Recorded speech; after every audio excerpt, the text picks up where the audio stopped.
Hello, this is Professor Collins. I want to talk to you for a few minutes about week 6 discussion around bias in scientists and evolution and eugenics movement, the Holocaust and sterilization, compulsory sterilization in Nazi Germany and the US and other parts of the Western world in the late 19th and first half of the 20th century, actually. And I just wanted to go over just one thing before moving into the week 7 and week 8 video that I've already done, by the way. That is this. Most of you talked about how scientists shouldn't have any bias whatsoever in doing their research. Well, objectivity is a goal. It should always ultimately be a goal in the work that you do, but we're human beings. Objectivity is impossible. And most of the research around the notion of objectivity has pretty much shown this, that there's always going to be some bias. Scientists are human. Politicians and philanthropists who funded these scientists, the business people who funded these scientists, they're human as well. And so bias will always be a part of the process. It will be a part of scientific technological research. It will be part of the way historians interpret things. It'll be part, quite frankly, of any work that you do, even the objective work that you might do in cybersecurity, in accounting, or whatever. There will be some bias involved because human beings are not error-free. Let's be honest about that. However, it shouldn't be to eliminate that bias. It should be to acknowledge it. It should be to say, I have a bias, and I will work hard to make sure that that bias does not influence the way I do my job, the way I do my work as a historian, the way I do my work as a scientist or in technology, the way I do my work as a politician, and so on. That's the best way to deal with bias. It's not to eliminate it. It's to understand that you have one. It is to be able to put it aside while doing your work. I mean, I have a lot of things I think about: U.S. history, world history, African American history, and the other forms of history that I've studied, researched, and done work on over the years. However, I always try to make sure that whatever I find is backed up by evidence, and I find something that contradicts what I presume to be true. You don't bury it; you bring it to light. You say, this might be my interpretation, but here's a counter-interpretation. Here's a set of evidence that contradicts whatever bias I might have in my data, in my research, in the evidence that I've presented that speaks to something otherwise. That's how you deal with that. It's not to just become Data from Star Trek Next Generation, somehow be error-free, somehow not have a bias, somehow be completely and utterly objective. The goal isn't to eliminate bias and eliminate our humanity. The goal is to make sure that that bias plays as minimal a role as possible in the research that you do, and to keep it from having implications that hurt people, quite frankly. If you care about humanity, if you have any empathy for other people at all, that's the other goal. So I just wanted to say that and clear the air around the issue of bias before moving into the last 2 weeks of the course. Remember, evidence and fairness, and not opinion or bias, should always be one's guide, one's goal in doing any of this work that we do. Hello to my History 125 students. This is your Professor Collins again. This is probably the last video I'll be doing for you for this course, covering weeks 7 and 8 of the course, basically the period after 1870 up until literally the present, looking at scientific breakthroughs, technological breakthroughs, new methodologies in science, the use of science for good and for evil in terms of war, and imperialism and other issues on the one hand, and use of it to better people's lives on the other. There isn't a whole lot I want to really talk about with you for the next couple of weeks regarding Edison and Tesla, the information age, the use of computers and satellites and other forms of technologies. But because these last 2 weeks really are about taking the themes and the ideas from the first 6 weeks around notions of progress and how ideas turn into inventions and implementation, how the singular man who sits around, tinkers, is a genius and invents stuff, um, does happen, but it's actually rare, a lot rarer than people are willing to admit. That despite all the innovations, that they can lead to lots of bad things happening as well as good things happening, and there's a lot of gray in there too. Now, a lot of inventions have global impact, not just impact on one place or one part of the world, but all over the world, right? Those things, how things change over time too. All those real basic historical themes within the context of history, technology, and science apply to this period as well. The main thing that I'm asking you, and that the course in general asks you to really think about these last 2 weeks, is the notion of what is really, really important and what's just cute and a wonderful gadget that, is nice and interesting to play around with, something that you think that you have to have versus something that you actually do need, right? And there is a difference. For instance, for week 7, you have a discussion that basically asks you about technologies that were important in the 19th and in the period between roughly 1870 and 1980, or 1880 and 1970, I forget which technologies were most indispensable in the lives of ordinary people. On the surface, that should be a fairly straightforward, simple question, but it kind of isn't at the same time. And the reason why it isn't is because that word indispensable. There's some things that people just don't think they can live without. And partly it's built on perspective, but partly it's built on a bit of, well, for lack of a better term, a sense of narcissism too. Just as a for instance, there probably are some of you who would probably say that, say, the telephone is indispensable. Well, how is it indispensable? Indispensable means you absolutely cannot live without a telephone. Well, until 1876, everyone on the planet lived without a telephone, right? Including Alexander Graham Bell, right? So if all of these folks, the 1.5 billion or so people who lived on the planet at that time lived without a telephone, how did they communicate? Well, a lot of the most modern technology of its time prior to the telephone in terms of communication was a telegraph. But even before that, letters got delivered via railroad and horseback and on ships and steamships. So you might have had to wait a few days, or in some cases a few weeks, to get in touch with folks. But so the telephone isn't indispensable. It made things easier, but it's not completely indispensable. Even with a telephone, until the advent of, say, satellites and the ability to beam signals to satellites so that people could communicate with each other within seconds, you had to lay cable down in order to make a telephone call. You couldn't just simply pick up the phone call anywhere in the world. So if you lived in parts of the world where there weren't telephone lines, and that could be anywhere. There are parts of Europe that were that way until after World War II, certainly parts of sub-Saharan Africa, parts of Sahara, parts of Asia, parts of North America. There are rural areas in the U.S. that until the 1930s didn't have access to a telephone. Because they have, for one thing, they have access to electricity, among other things. So how indispensable would a telephone, for instance, really be under those circumstances?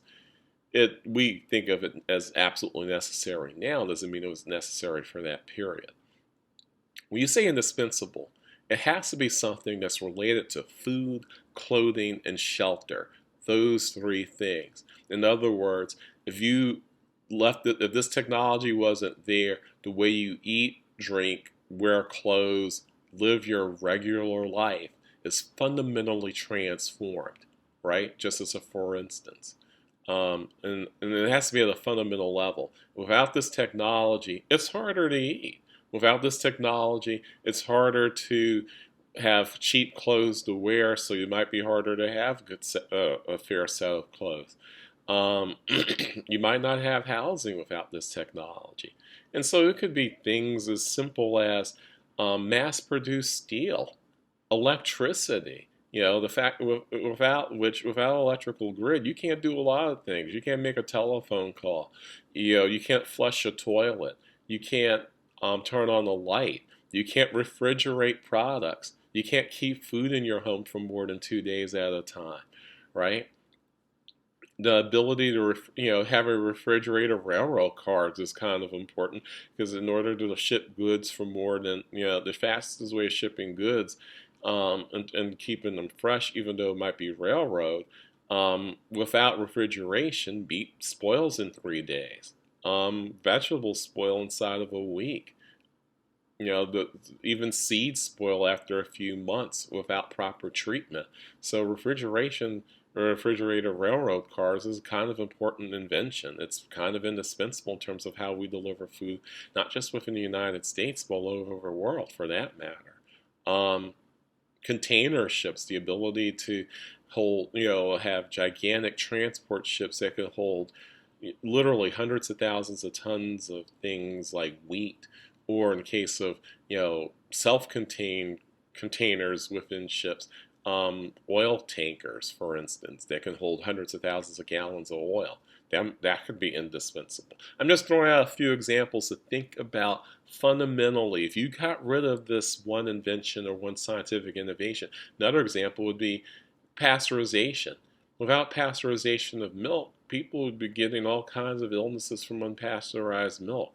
Louis Pasteur in France in the 1880s and 90s came up with a way of heating up things like milk in order to keep, so that when people drank it, they could trust that what they were drinking wasn't going to make them sick from everything, from cholera and dysentery and other illnesses, because those bacteria cultures that got in there, if the milk hadn't been treated, would kill people, would put them in the hospital and stuff. So, that could be another thing.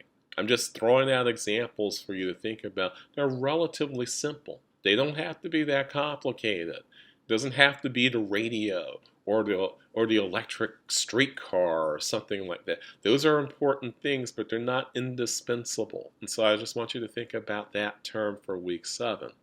For week 8, in terms of thinking, you have to think forward. You have to be able to extrapolate and think about things as they're changing now in our time. As I said in the very first video I did for this class, we too often, Americans too often, Westerners more generally, have this notion that everything that exists now is just great and wonderful and indispensable and is absolutely necessary, and these are wonderful shiny gadgets, and life wouldn't be the same without them. But again, you're talking about something that is of such importance that it has the ability to transform the way we live our lives. And so if you're thinking smartphone, if you're thinking iPhone, iPad, iPod, HD TV, something along those lines, those aren't indispensable. People have entertained themselves for literally thousands of years with something known as theater, right? All television is, all movies are, all these apps, a lot of these apps are basically the same way people entertained themselves for thousands of years, just through electronics. The ability to perform a play, the ability to put together a plot and have a story that goes from beginning to end with highs and lows and emotions and epic journeys and all of that. That's all what we would call theater. That's all through storytelling. That's when you boil down what movies are, what television shows are, what a lot of these apps are, games are. They're about telling a story. Sometimes they're about putting yourself in the story, to be sure, and you can write part of the story your way, but it's fundamentally what that's all about. So smartphone is the ability to entertain yourself with stories through music, through movies, through television, through other means, through playing games. And when it comes down to it, while that's important, it's not indispensable, and it's not going to fundamentally change your life. You get rid of a smartphone, what people figured out a way to entertain themselves long before there were smartphones, long before there were telephones. So when you think about stuff transforming the 21st century, you don't have to think about the stuff that you can immediately go out and buy or, through credit, get pretty much within a day or so. It's more about something that, the issues that we face as a country, as a society, as a global culture. I mean, we've got climate change going on. So you would think of technologies that would clean the air of carbon dioxide and methane gas would be kind of important. Technologies that would do that without damaging the environment or without accelerating or decelerating global warming or climate change to the point where we would pay for an cataclysm or apocalyptic sort of way, right? So, being able to use solar technology, being able to use wind technology, being able to use algae as a substitute for oil, or lithium batteries on a wide scale. Those things could fundamentally change the way we live our lives based on fossil fuels, for the coming century, right? Curing cancer, right, without creating zombies, which I think is the storyline for either The Walking Dead or um, Legend, starring Will Smith from like 7 or 8 years ago. That would be good, and you're able to cure cancer on a genetic, molecular sort of level without actually causing people to die and lose their minds literally, right? That would be cool, right? I mean, just as a for instance, that would fundamentally change our lives from a health perspective. Being able to convert matter and energy to food would fundamentally change the way we live our lives too. Being able to replicate things instead, as opposed to using up resources in a very damaging sort of way to the environment, right? That would be certainly another thing. I mean, there are lots of things you could come up with that currently exist, or at least are in the experimental stage. Nuclear fusion's another one, right? I'm just throwing out ideas. But the main point here is to not just think about the current technologies that we actually have in our home right now that we think of as indispensable really aren't indispensable. They're more along the lines of things that we perceive that we can live without, but fundamentally can't do. We as far as I know, you can't eat because of your iPhone. You might be able to make hit an app and call up Domino's, but that's not the same thing. You could call Domino's without the app.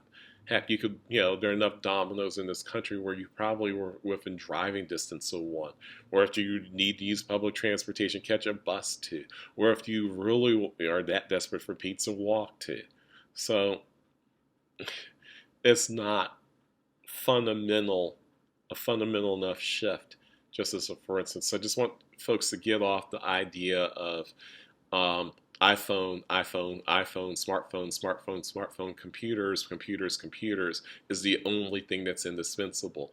Or because while they're very, very important, without electricity, they're not. They're basically just cute, shiny toys, right? So if you can figure out other ways to produce electricity cheaply without damaging the environment or causing more global warming and climate change, that would be good.